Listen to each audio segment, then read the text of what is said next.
Is the crisis global, or it has been restricted to the Eurozone? I think it's clearly global. I've argued for some time that it's not only global, but it's a fairly regular event in the history of capitalism. But this time, because so many countries are interconnected, it's really, the impact is more or less felt globally everywhere, not at the same speed. So it's hit Europe hard. It's hit the US actually pretty hard, and Latin America, but I think China and India will also come into the story. I have already argued that this is the first Great Depression of the 21st century. Not necessarily the last, because these have come from some internal processes. Some big businesses on a world scale have to fail. Banks have to fail. Wages have to be reduced. These are the typical mechanisms. What is profitable for the banks and was profitable to save the assets of the banks is actually very bad for the people. Now, this is not a new problem. You could look on the world scale. Do you not see hundreds of millions of people without food, without jobs, without hope? Why? Because it's not profitable to employ them. So then the question arises, how do you do it? How do you move people? How do you move the system which is dominated by profit in the direction of employment and so on? You can do it for some local areas, but you cannot make them employ 100 million or a billion people who live on, something like $1 or $2 a day. How are you going to do that?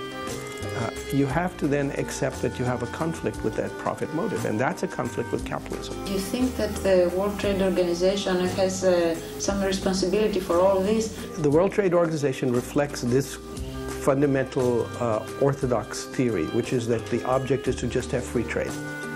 And if you have free trade, everybody would be better. But if you're really concerned with development, if you're concerned with the standard living of people and jobs and all of that, then you should follow the rules that the US followed and Germany followed and France and Italy and England followed in their rise, which is to make sure that they do not enter the world market in some area until they're able to do it properly. There is a strong power on one side now in favor of banks and free trade and competitiveness, but there is also a sleeping power which could be awakened on the other side. And in my opinion, that's something worth fighting for. Capitalist system looks like a phoenix. It's rebirthing every time from its ashes. Yeah. Do you think that this will be probably the last one? No. If you look on the world scale now, you have this vast pool of cheap labor, really enormous pool. Asia, Africa, we in the developed world are now in conflict with that pool, which in some sense we created, because we removed from those people any alternative. Their land is gone, their jobs are gone, their traditions are gone, their culture has been contracted, and yet they are concentrated out there without hope. The production of Apple iPhones in China is a classic example of just this kind of movement. I think people are unfortunately intrinsically tribal. Unfortunately, the impact on other people appears very abstract. You see a starving child, that's abstract. Your child is starving, that's not abstract. So the question is how to make the center care about the consequences.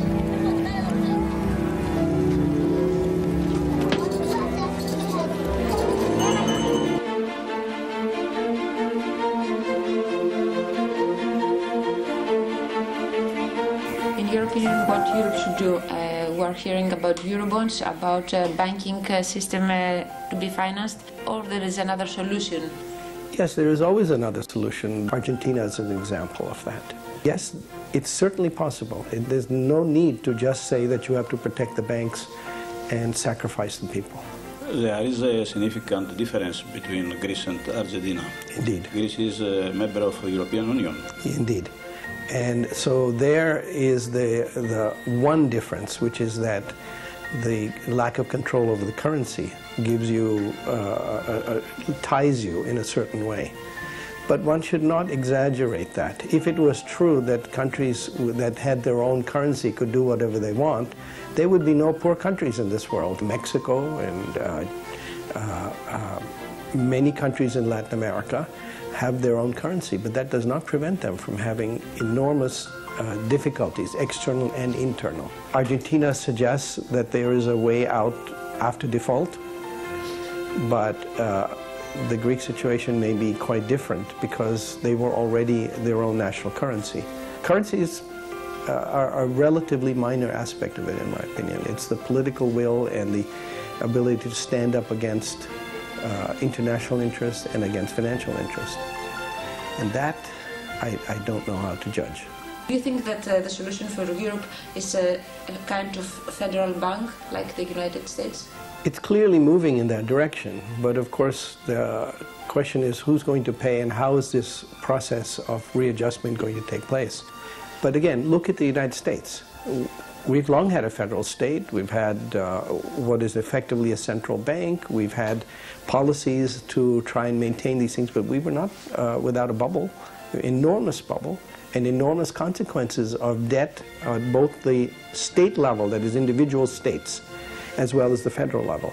It's clear that we cannot come out of this without much sacrifice. Here in Greece and generally in Europe, they say that the competition is the solution for the problem of Greece. Standard economic theory says that if you have competition among countries, both sides will benefit, whatever that means. And there's another argument, which is quite different, which says, well, competition benefits the stronger at the expense of the weak. So then all the programs are become more competitive because you'll be better off. But if you believe that competition also has losers, even among nations, then you have to be very careful. There is a presidential interest, a concern in the US about the European crisis.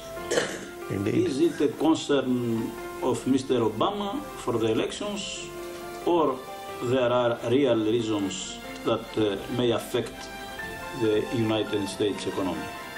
I think there are real objective reasons, and I think both sides know that. Both Romney and Obama are very knowledgeable people. Their difference is not so large as it's portrayed, as they have to themselves portray to go in. Their interests are much similar, and they understand that if something bad happens to Europe, a very big shock spreads through the United States. And they do not want that to happen. So they want to prevent that. How you prevent it? Well, if it means that you have to sacrifice the Greek people to do it, they would also be willing to do that. Because their primary interest is maintaining the financial structure, and then secondary, the standard of living in their own countries and so on. So yes, they would be willing to sacrifice. And historically, people have done this. I mean, nations have done this all the time.